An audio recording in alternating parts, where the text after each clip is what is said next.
Welcome back to another edition of Watching the Game. I'm your host, Odeh, joined by my friends Yunis and Idrees, and I think shortly we'll be joined by George as well. So let's get straight into it, talking about the Western Conference Finals. The Suns up 2-1. A very fun series, back and forth series. I still have Western Conference. I mean, I still see Phoenix winning, maybe in 5 or 6. 5. Oh, definitely not 5. I don't know about 5.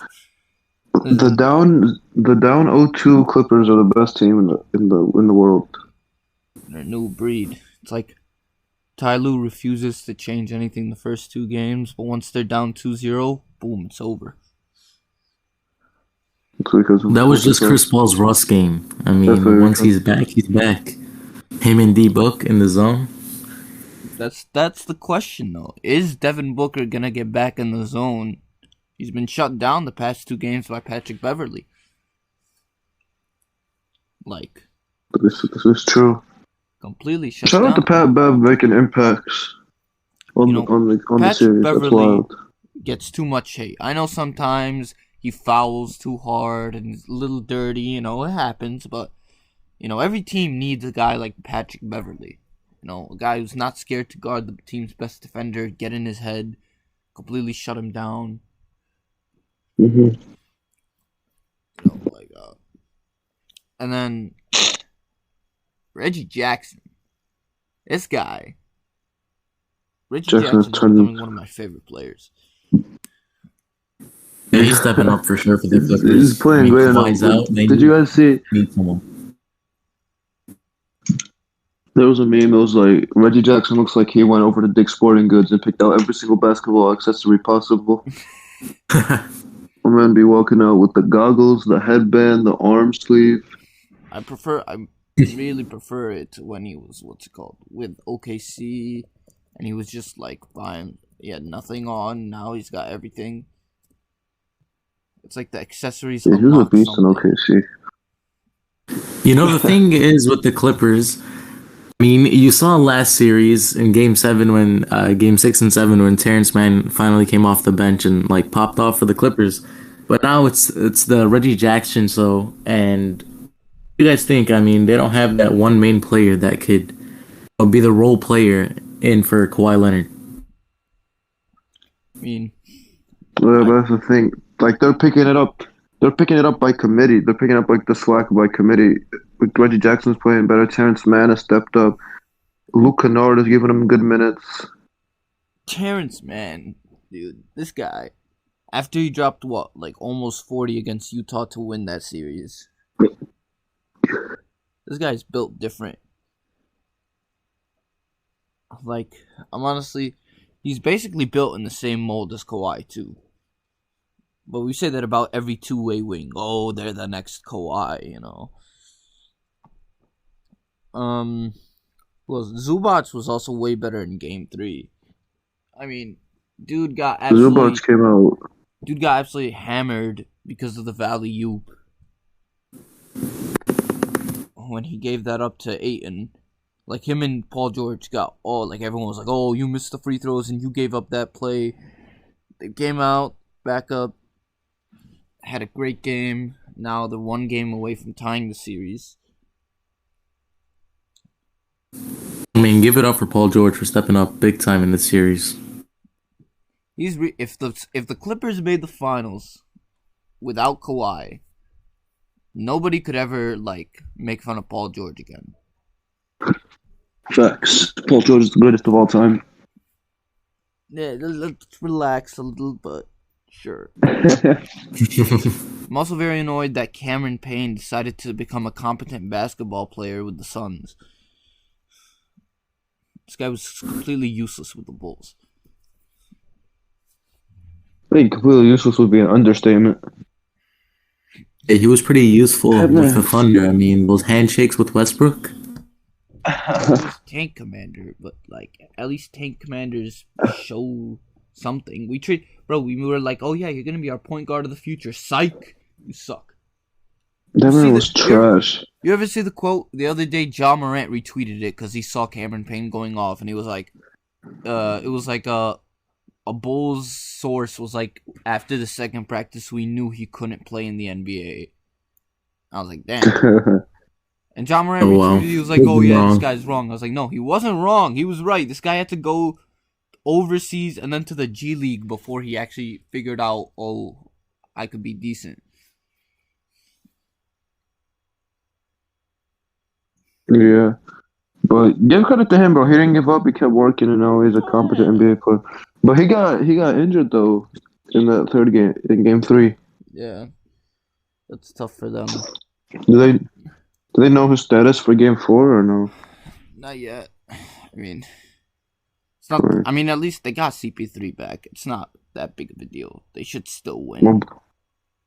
My boy Etwan Moore will step up. I love Etwan Moore. They also got DC native. No way they can play that guy. This man is bench mob. Yeah, bench depth. Dude. So, predictions for game 4 tonight? Game 4 tonight. Clippers even it up. And then, I don't know. I could go I think so way. As well. I still have a feeling, I don't know if Kawhi is going to come back.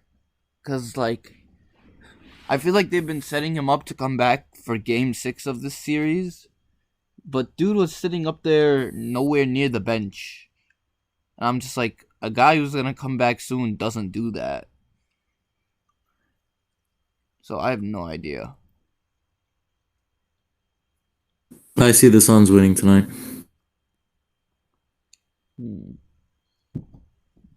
Chris Paul is going to help his team make a comeback statement from their loss of game 3.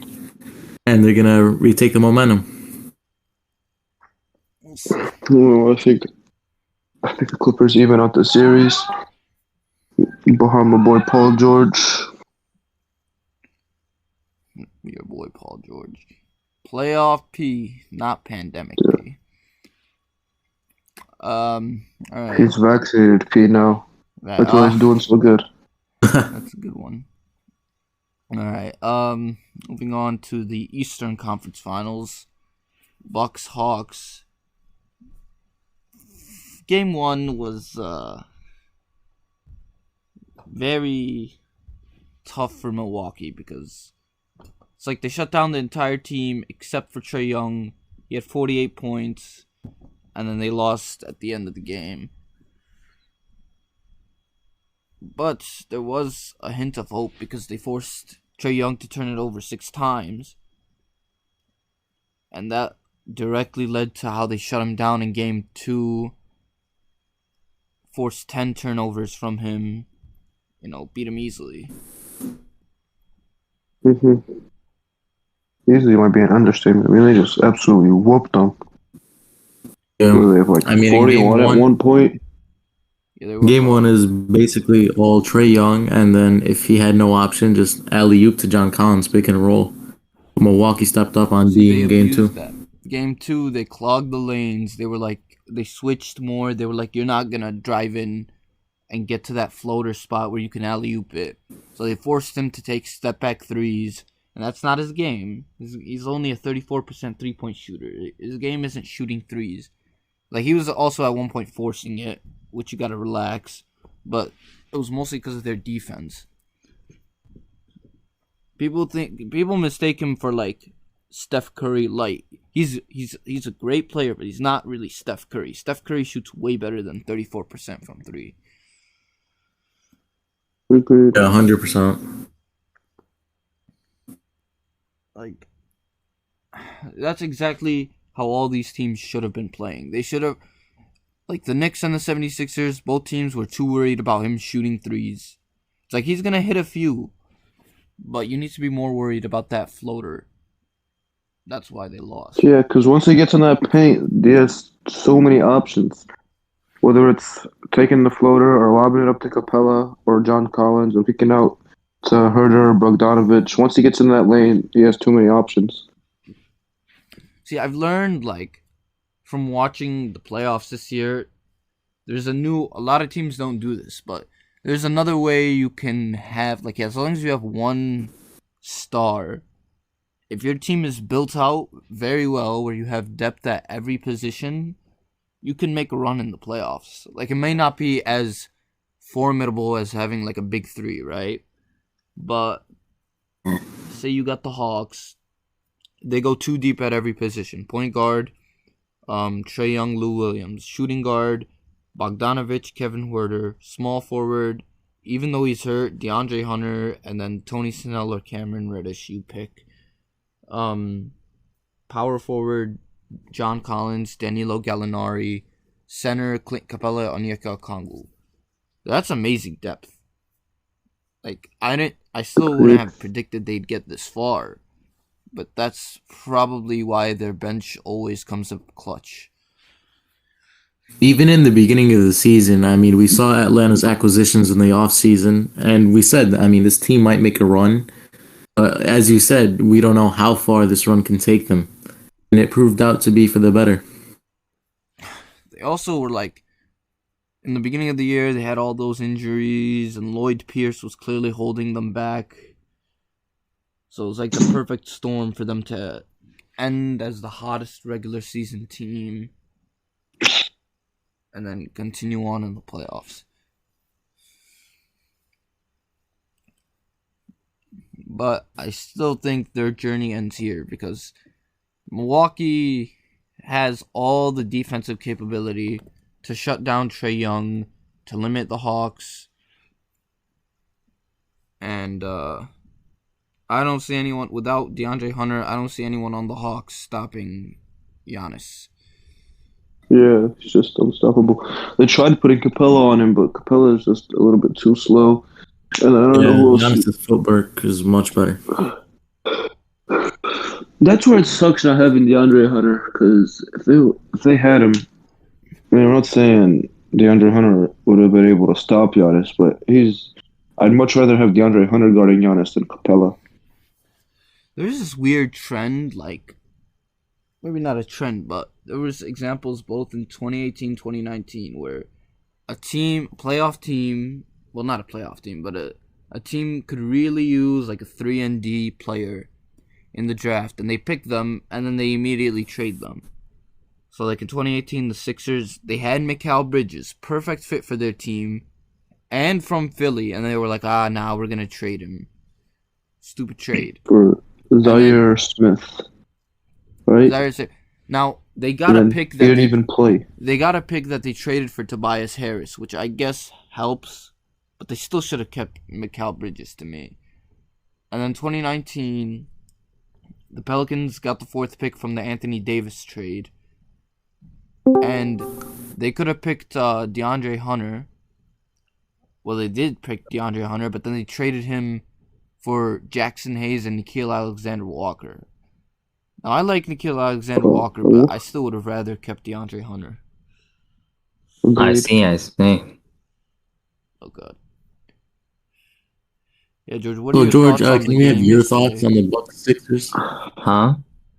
The Bucks-Hawks game yesterday. Yeah, yesterday. What about him? What did you think? Well, nah, the Hawks got anally violated. It's not really what I think. It's kind of just facts, you know? Sure. They're still gonna go to the finals, man. Suns and Hawks in the finals.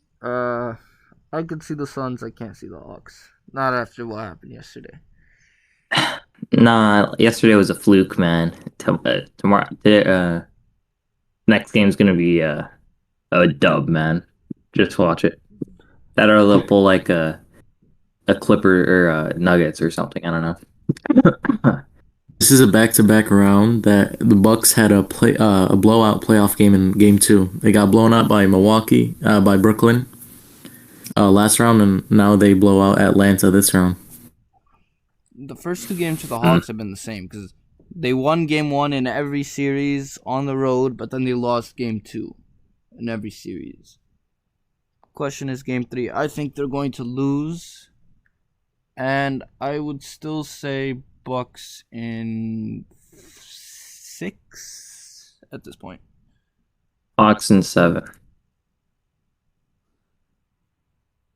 It's gonna happen. Nah.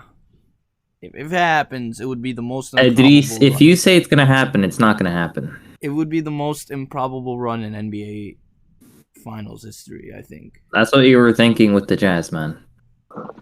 No, the Jazz would have been a 1 seed. It would have been like normal. How would it be? Do you think it would be more improbable than last year's Heat run? That's what I'm trying to figure out. I think it would, just because last year was in the bubble. There was no home court advantage. So you took that away for the better teams. And I think the Heat last year were a little better than the Hawks this year. I mean, the Heat had 2 All-Stars. The Hawks didn't even have 1 All-Star, even though Trae Young's probably an All-Star. Trae Young is an all-star, man. Yeah, but like this year he wasn't voted to the team. Well, yeah, I mean, they really don't seem to do anything in the regular season, so. Well, to be fair, they were like below 500 around the All-Star break, I'm pretty sure. Yeah. Yeah, all the injuries started racking up. And they hired my boy Nate McMillan, and he righted the ship. The Heat were the 4 seed last year, you know. It was like, well, actually, they were the 5 seed, but that was only because the last game of the season, it was going to be them against the Blazers anyway. They rested all their players. So You guys see McMillan keeping his job or no? 100%. He saved their season.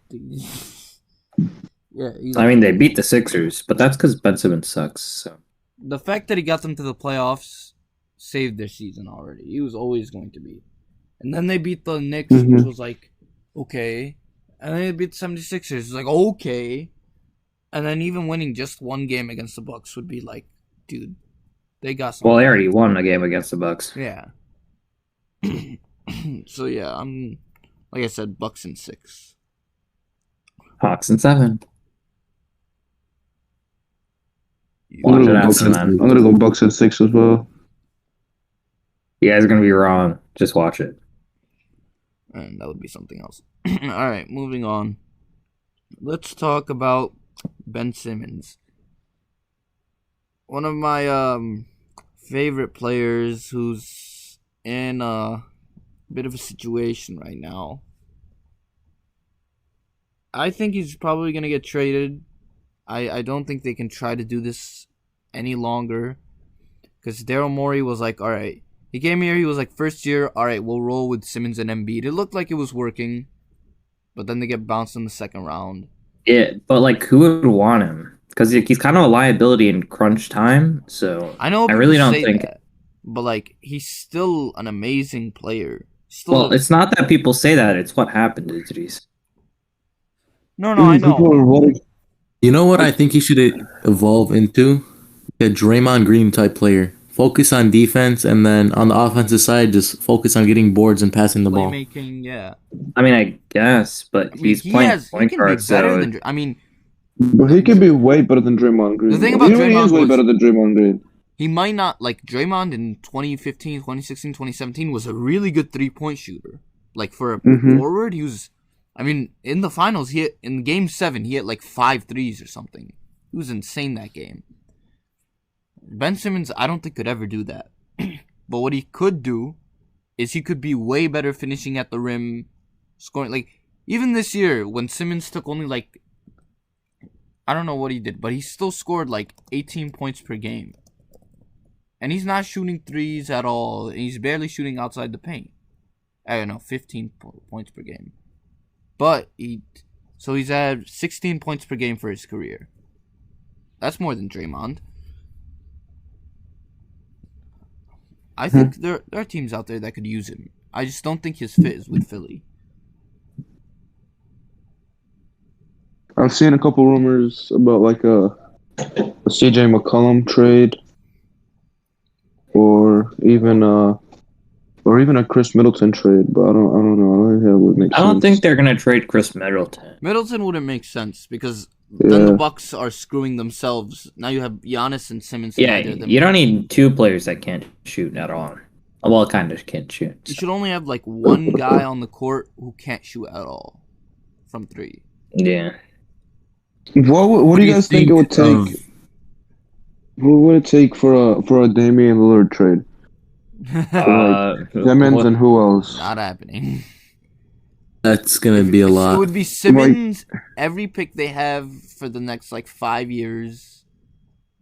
All right, but let's say Let's say like Lillard says Lillard says he doesn't want to play for the Blazers anymore. Like he demands a trade.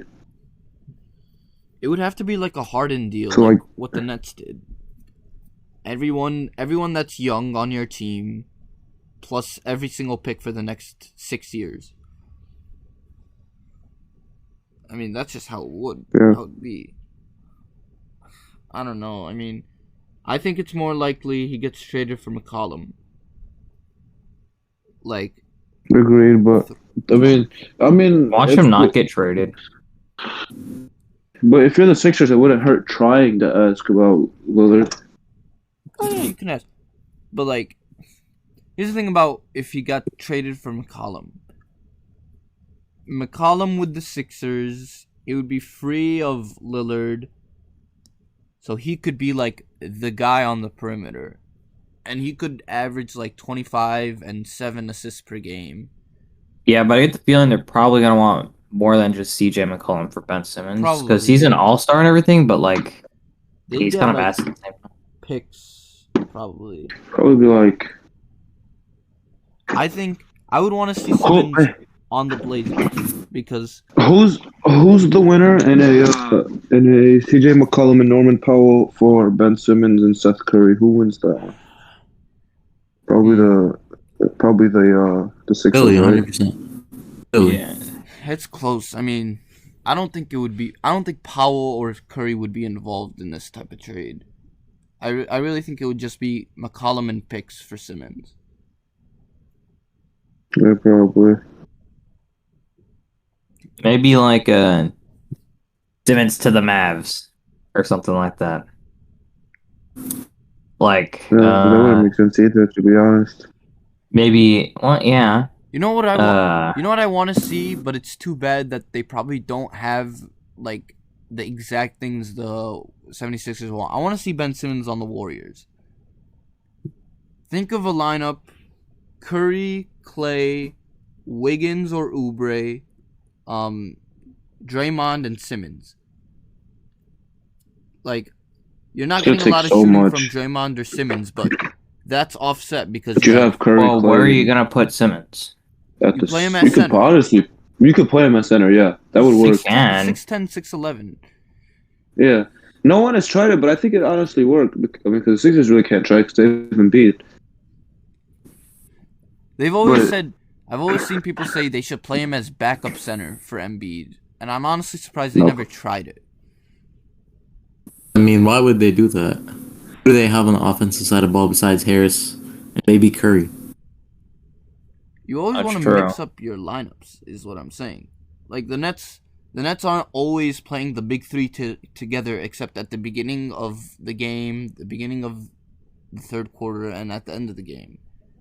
Well, the Big Three's only played like 5 games.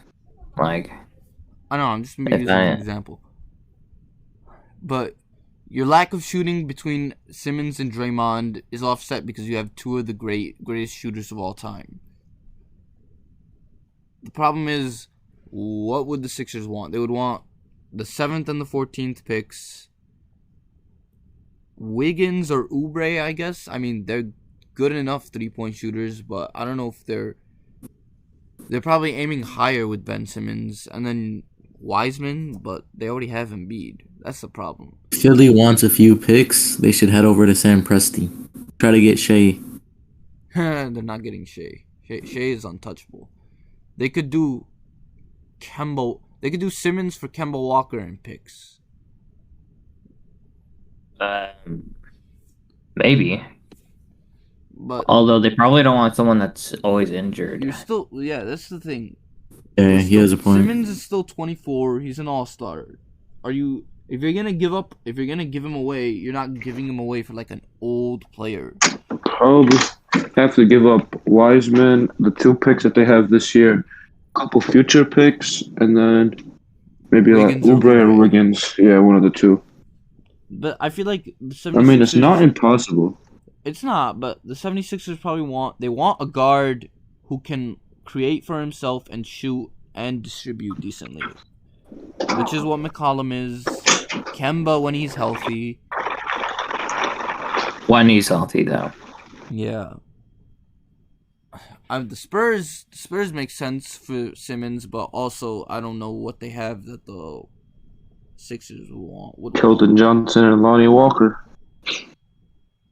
Yeah, but they probably want to avoid giving up a lot of their... Keldon Johnson, they definitely don't want to give up. Yeah. Lonnie Walker's solid too. DeJounte Murray. He also can't shoot, though. It's too... I mean... It's Bugs not... get D'Lo, Minnesota. I've heard about that one, too. But didn't they just do that? Like... They just got D'Angelo Russell so that they don't have to deal with Cat, right? Mm-hmm.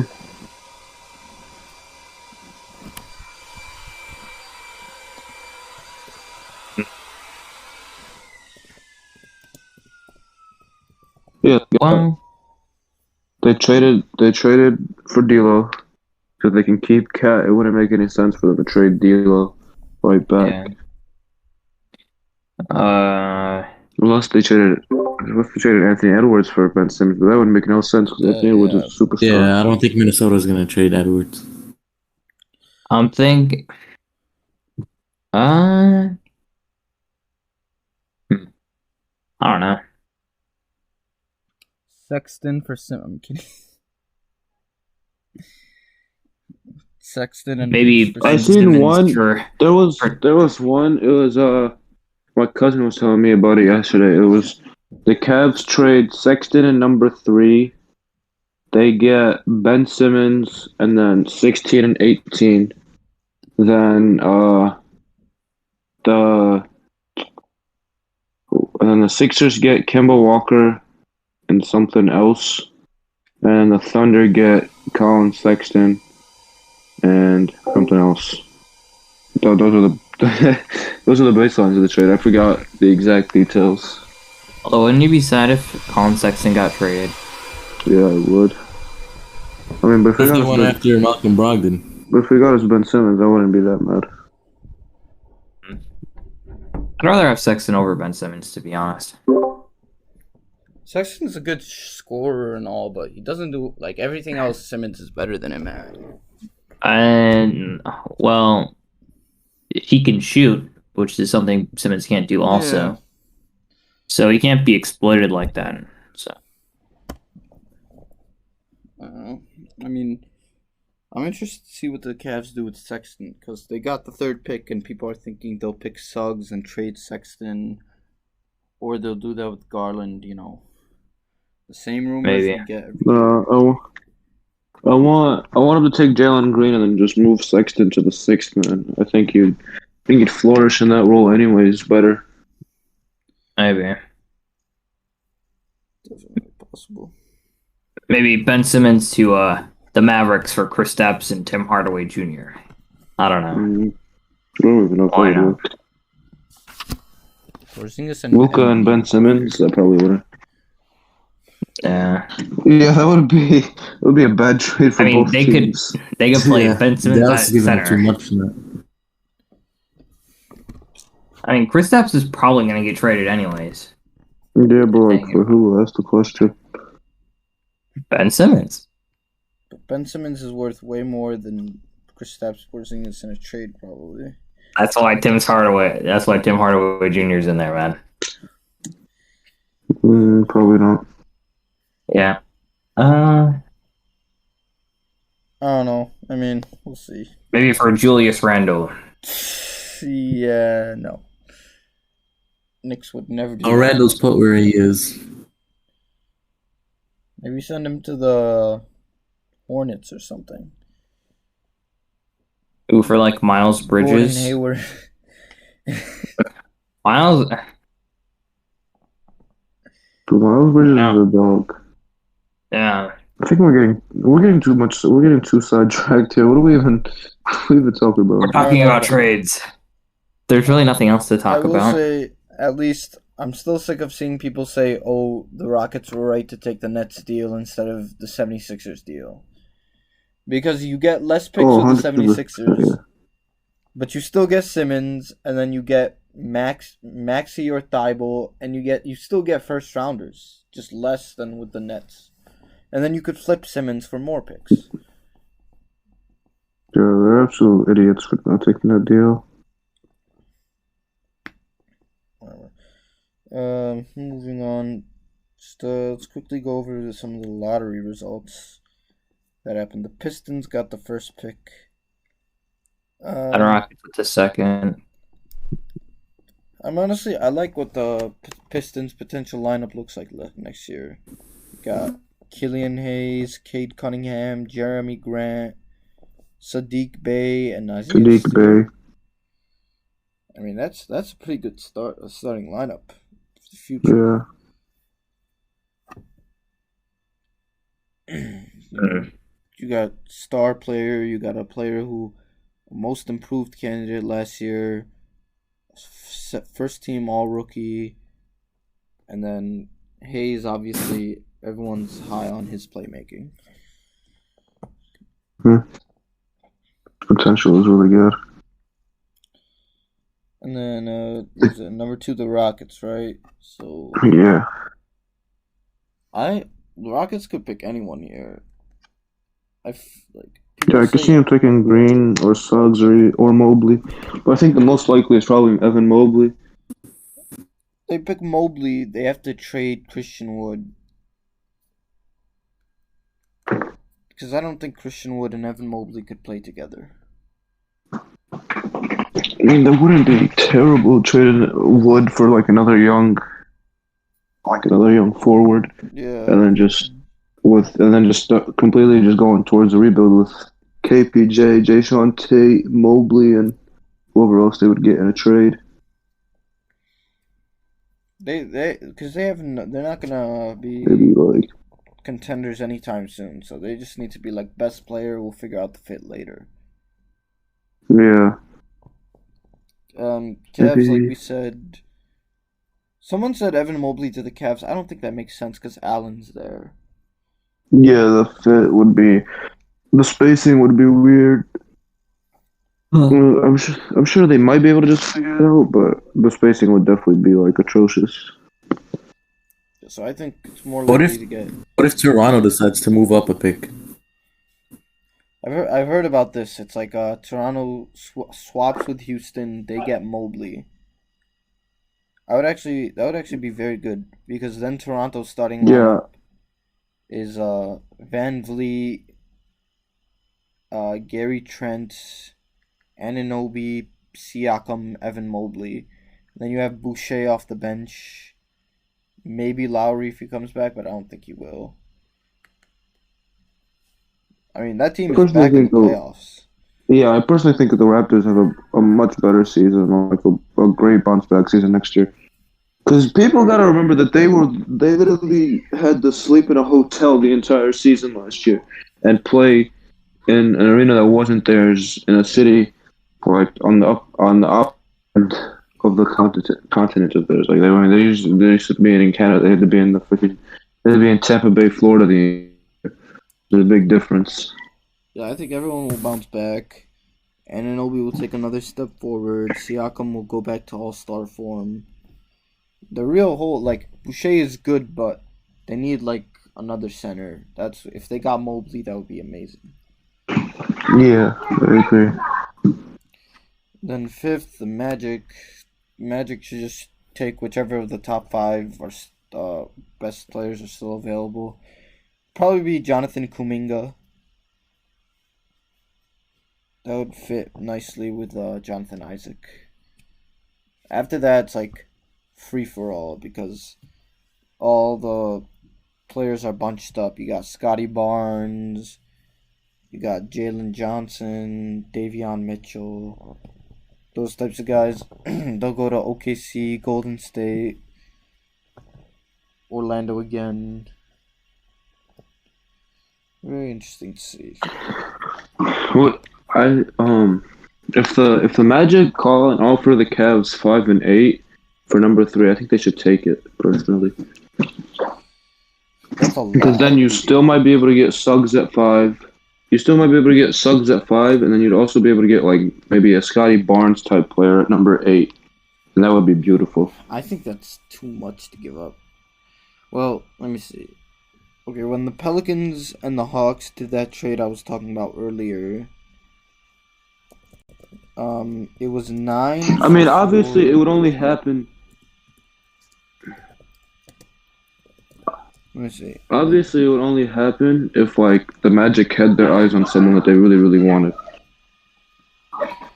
It would, yeah. That one was it was number 4 for 8, 17, and 35. Dang. The Pelicans So, yeah. also got to salary dump Solomon Hill.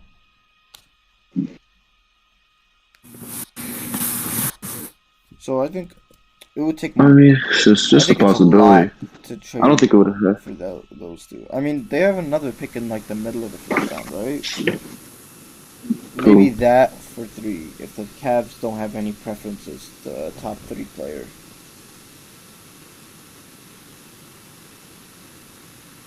Yeah, we'll see though.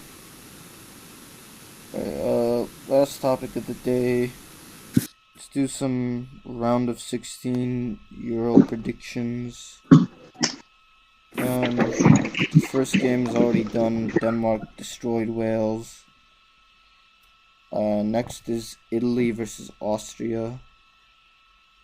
It should be a pretty easy Italy win. Italy wins that one, right? Yeah, Italy definitely wins. Should A be- good 2-0. Something, I think 3-1, something like that. Then you got Netherlands, Czech Republic. I think this game will be pretty close. I think Netherlands will win in like extra time 2-1. Yeah, I mean, I could see Netherlands choking during the game, but they end up coming back and winning. Czech Republic's good, but they're like, besides Schick, they don't have a lot of good attacking options. Netherlands has better attacking overall.